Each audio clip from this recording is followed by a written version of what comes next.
The only difference between the men who earn big incomes and those who earn small incomes is that those earning big incomes decided to earn more. They're the people who made it their business to earn more.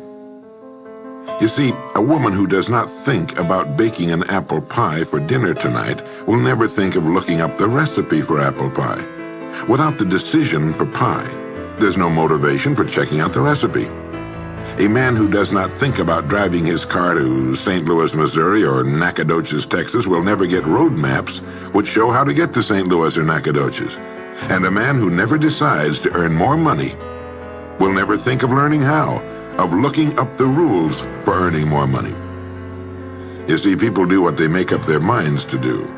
So get rid of the ancient superstition once and for all that people who earn big money are special people, or lucky, or get the breaks, or had money to begin with, or knew someone, or are smarter, or anything else.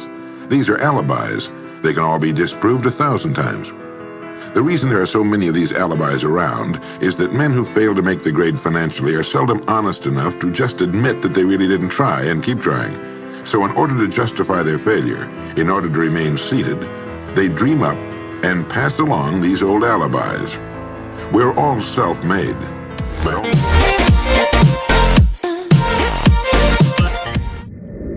Hi guys, hello, welcome back to another video. It is me, KimmyK, here at KimmyK TV. Hi! So guys, before we get into the video, if you are a new subscriber, thank you for subscribing. If you have not already subscribed, wait, partner.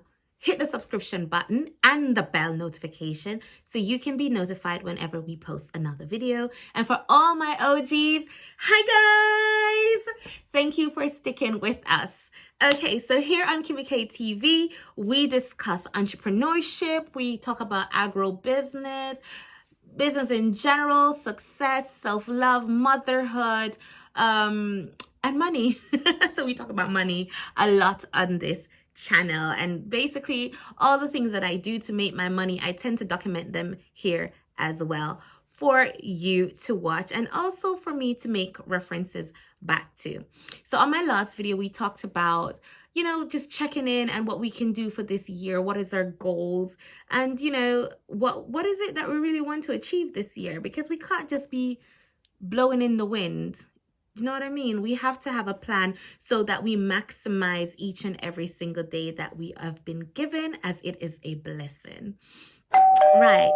So I also said that on my next video, we'd be talking about saving and how we can save money this year. But I thought, you know, instead of just going into saying to you guys, why don't you save this amount of money? And it sounds like you're preaching. How about I give you the tools needed to save that money, and hopefully you can get on your journey and we can just be on this journey together, right? So today we'll be talking about getting ready for the week. Now, if you see me looking down, that is because I have my notepad right here. I'm notorious for notepads. I have my notepad right here. And I do that because I do not want to get off topic and start ranting about something else. And I do not want my videos to be super long. So if I have a notepad with whatever I have to say, it means the videos will be short and they will also be to the point. Get it? Get it. So if you're interested in that, then please stick around for this video. Oops. Okay. Right. So like I said, this video is all about getting ready for the week. And by getting ready for the week, we're getting financially ready for the week. And with that, we will be able to save ourselves some time, some stress, and also money. Okay. So number one on my plan that I have, and I hope that you can introduce this as well for yourself, is planning your budget for the week. Now, how can we plan our budget for the week? Okay, so a number of things we can do is we can check our income in for the week. So how much money will we get? We'll be getting something from daddy or mommy. We'll be getting something from our job. What about from our business? Then we have to check our outgoings. So what bills do we have to pay this week? Do we have rent to pay? Our mortgages to pay? Do we have car notes to pay? Do we have school fees to pay if you're in a part of the world that we still pay school fees? Medical bill, medical insurance? Do we have medication to buy? Whatever it may be, you know, you need to calculate that, check it, and make sure that you've budgeted for that for the week, because no one out here ain't looking for no late payment fees. All right. So that's what we need to do. Then the other thing that you must remember to do, and I do this on a daily and also on a weekly, is checking your previous day or your previous week expenses. Now, the reason why I say to do this is a number of reasons. To make sure that, one, you have not accidentally overspent, and two, to make sure that someone else is not using your account, and three, in case there's been a rise in how much maybe your mortgage, your bank is taking for your mortgage, or how much your car note is costing, you would notice that and you'd be able to make those adjustments more easily. Keep a close eye on your money. Now, step number 2, planning your meals for the week. Now, as a mom of 2 boys, I used to think that all children are picky eaters, and therefore I would never plan specific meals. I would just say, okay, I'm just going to randomly go to the supermarket and I'm going to buy a bunch of different meats, a bunch of different carbs, vegetables, fruits, the whole lot. That's basically how I used to shop. So even though I would most likely have a shopping list, I would still spend at least £100 or £80 over what is actually on my shopping list. And therefore my house would always be jam-packed of food, because whatever they want, I want to be able to have it. But what that caused is a lot of extra spending and a lot of waste, because my children would not end up eating these possible meals that they may want. They did not actually end up eating it, and therefore I would have a lot of vegetables, fruits that's gone off, milk or dairy produce that's gone off, and have to throw those out. Or I would have things in my freezer for so long that eventually I would have to throw them out. In my cupboard, things would go, expire. I would have to eventually throw it out. So all of those throwing out, I was literally throwing away money, and I was causing excessive waste. So I found that if I say that, all right, then my children will have 4 meat-related dishes a week, well, that means that I knew exactly which meat I needed to buy, how many portions I needed to buy, what type of carbs like pasta and rice for the week I need to buy, what vegetables I needed, and also for their fruits, which ones I needed to buy, instead of trying to just jump at my house. So that saved me a lot of time, and it also saved me a lot of money. So that was number 2, plan your meals. For number 3, properly plan your bill payments, guys. I've been caught out on this on numerous occasions before, where I remember I said, oh, my phone bill comes out on the 20th. And for some reason, I would think, okay, so the 20th is going to be on Friday, which no, the 20th was actually on a Saturday. So therefore the money will then come out on the Monday. But I had other things to come out on the Monday, and therefore I've now gone into an overdraft. So yeah, properly planning for your bills means, again, you avoid those late payment fees, you avoid low credit scores, because maybe if the money is not there, it affects your credit, and you literally don't lose money. So make sure you check when your bills are meant to be paid properly. Okay, so number 4, create a to-do list for the week. This helps to seriously minimize stress. It also keeps you on track for the things that you need to do, what goals you may want to achieve. It also helps you to remember if you have any appointments, anything that you have to do. If you're in business, you're working for yourself, it helps you to not lose money, so you don't miss out on those vital or important meetings, those deals that you could have been making. You're not missing out on those. So please, please, please do a to-do list.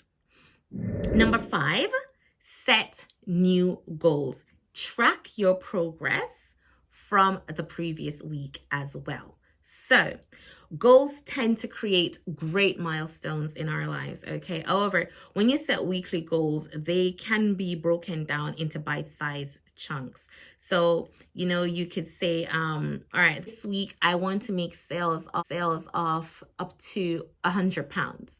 Okay, so that's for this week. But what I could do, I could break that down into the days. So I know that I work about 6 days per week. I'd have to break that 100 pounds down over the 6-day period and see, all right, then roughly I'll have to make about, what's that, about 15 pounds per day in sales. And then at the end of the week, I would have hit my target, something like that. Or if you're saying that you're working 5 days a week, which I do sometimes, I would say, okay, I just need to sell 20 pounds for the day for 5 days and I've hit my target. That is a target. It does not mean that if you hit the target, you just sit down now and you relax, because you may hit that target in an hour, you may hit that target in a day. So what you do, you review that and then you increase your target. That is if it's just money related. It could possibly be that you have a goal that you want to read a book a day.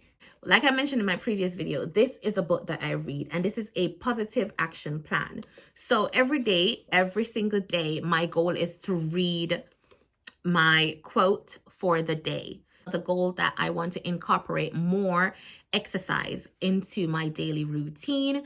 And then I'll say, okay, then I won't be able to do it daily. So to start out, maybe I could do it 2 or 3 times per week. And that is my goal for that week. So that's what I mean by setting yourself goals and breaking them down into bite-sized chunks. And basically just looking as well on your previous week to see, did you hit your targets? All these goals that you had, did you accomplish them? If you did not, why did you not accomplish them? And just record that and basically try and avoid that this week. So for number 6, this is absolutely important. And I learned this final lesson the hard way over the holiday period. And this goal is literally the simplest of all of them, but it is the hardest to do, especially when you're a working parent, whether it's you own your own business or you're working for someone else. It is absolutely difficult to achieve this. However, it is super, super, super vital that we do it. And it is setting time to relax so we do not burn out. Absolutely important. It is important for your own self, your own mental well-being, and it is important for the people around you, because you do not want to cause them mental stress and emotional trauma as well, especially for your children. Okay, so that is something you need to do. So if you're somewhere where the beach is accessible, you could just walk to the beach, take a walk, relax. Write your favorite poem to keep all of those thoughts out of your head and basically relax. Take a deep breath. Enjoy the scenery. I can't remember the exact thing now, but it's in one of the books I also recommend, Stranger's Secret, where it said that there are things in this life that we're given for free. I'm paraphrasing. There are things in this life that we're given for free that we do not appreciate it, and we do not take the time to just, appreciate. We just basically do not appreciate it.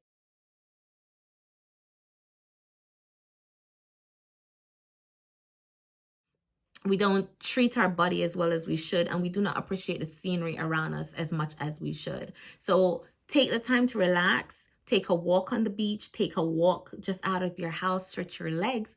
Anywhere you are able to do that.